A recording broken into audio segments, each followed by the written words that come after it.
हमारा मुल्क हिंदुस्तान 15 अगस्त 1947 को आज़ाद हुआ। तकरीबन 16वीं सदी के अवाइल में और तकरीबन 350 साल तक अंग्रेज़ हिंदुस्तान के अंदर रहे और अंग्रेज़ 100 साल का अरसा गुजर गया। अंग्रेज़ अपने चाल में कामयाब नहीं हुए। अंग्रेज़ आए थे यहाँ तिजारत करने के लिए। अंग्रेज़ का कुछ और मकसद था, यहाँ रहकर हुकूमत करना, यहाँ के लोगों को गुलाम बनाना। चुनांचे 100 साल का अरसा गुजरा। 1707 तक अंग्रेज कामयाब नहीं हुए। औरंगजेब रहमतुल्लाह अलैह की हुकूमत थी। 1707 में सुल्तान औरंगजेब रहमतुल्लाह अलैह की वफात होती है। जब दिल्ली की हुकूमत कमज़ोर पड़ती है तो अंग्रेज़ जो है चाल चलना शुरू करता है। जो अंग्रेज़ तिजारत के लिए आए थे सियासत में हिस्सा लेना शुरू करता।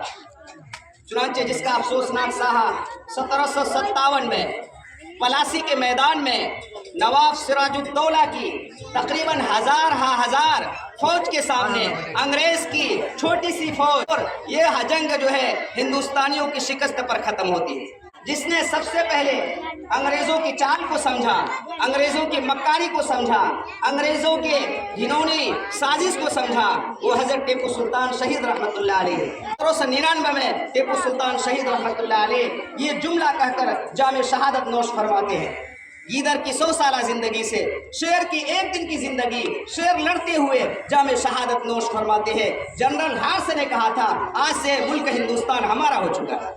टीपू सुल्तान शहीद रहमतुल्लाह अलैह की जिंदगी में अंग्रेज की हिम्मत नहीं थी वो ये कह सके ये मुल्क हमारा है, ये वतन हमारा है। टीपू सुल्तान शहीद रहमतुल्लाह अलैह जो ही जामे शहादत नोश फरमाते हैं उस वक्त अंग्रेज की हिम्मत हो जाती है कि आज से मुल्क हिंदुस्तान हमारा है। जब बिहार, बंगाल, उड़ीसा इसी तरह दीगर रियासत अंग्रेज कब्जा करते गया और दिल्ली तक इनकी नजर पहुंची, उस वक्त एक ऐसी तहरीक वजूद में आई। हजरत मौलाना शाह वलीउल्लाह मुहद्दिस देहलवी जो है एक तहरीक चलाते हैं दिल्ली के अंदर और शेख रहमतुल्लाह अलैह के इंतकाल के बाद शाह अब्दुल अजीज मुहद्दिस देहलवी जो आपके फर्जंद अर्जुमंद है तहरीक को आगे बढ़ाते हैं। चुनांचे 1803 के अंदर फतवा देते हैं। क्या फतवा देते हैं? आज से हमारा मुल्क हिंदुस्तान दारुल हर्ब हो चुका है। हर हिंदुस्तानियों पर लाजिम है, हर लोगों पर लाजिम है कि हिंदुस्तान को आज़ाद करने के लिए मैदान में आए, अंग्रेजों के खिलाफ आवाज़ को बुलंद करें। जिसके नतीजे में 1831 में बालाकोट की लड़ाई होती है। बालाकोट जिसमें सैयद अहमद शहीद, शाह इस्माइल शहीद 300 रुफ़ा के साथ जामे शहादत नोश फरमाते हैं और जिसके नतीजे में अंग्रेजों की मुज़ाहमत के बाद एक बड़ी जंग 1857 में होती है जो दिल्ली के अतराफ में दीगर जगहों में ये जंग होती है।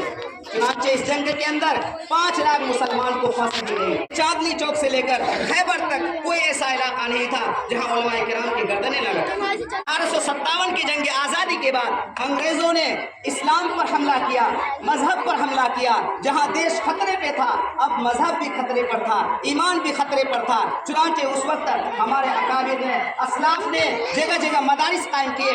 1866 के अंदर दारुल देवबंद का क़याम आया। इस मदरसे से एक तालिब इल्म जो है निकलता, इसको दुनिया आज शेखुल हिंद रहमतुल्लाह अलैह के नाम से जानती है। चुनांचे 1912 में एक तहरीक वजूद में आती है जिस तहरीक का नाम तहरीक रेशमी रुमाल।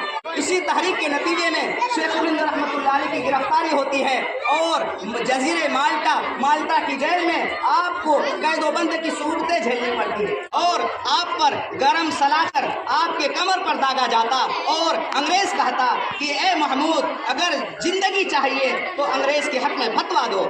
शेखुल हिंद रहमतुल्लाह अलैह क्या कहते हैं? हमारी जान जा सकती है, हमारी चमड़ी उधेड़ सकते हैं, मैं बिलाल का वारिस हूँ, मैं जान दे सकता हूँ, अंग्रेज के हक में कभी फतवा नहीं हो सकता। जो है 1919 के अंदर जमीयत का क़याम अमल में आया। मुख्तलिफ तहरीकों के नतीजे में हमारा मुल्क हिंदुस्तान 1947 को आज़ाद हुआ।